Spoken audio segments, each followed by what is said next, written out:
Wari uzi ko umuhanzikazi Bwiza ibintu bye byose by'iminsi mikuru azajya abikora ku munsi w'abagore, especially na birthday yiwe azajya yimura rimwe na rimwe ikaba ku munsi w'abagore kugira ngo arebe ukuntu yafatisha u Rwanda, East Africa ndetse na Afrika yose byanarimba isakazamo n'isi, kugira ngo umunsi w'abagore mu gihe wageze azajya aba ari we utumirwa. Iyo nkuru wari uyizi?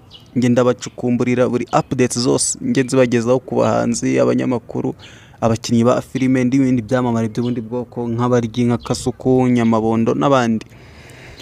Niyo mpamvu rero uyu Bwiza akaba yaratagetinze akavuga ati hari ukuntu umunsi ugera bakavuga bati byanze bikunze n'inoze, for example nko kwamamaza perezida akavuga bati si The Ben, dore ko bavuga ngo ni uwa mbere, cyangwa se Meddy bavuga ngo ni uwa mbere mu Rwanda, ariko bakavuga bati wenda Bruce Melody niwe mbese wafashe ibyo bintu bijyanye n'ibyo byo kwamamaza perezida nyine mu gihe cyo kwamamaza cy'amatora.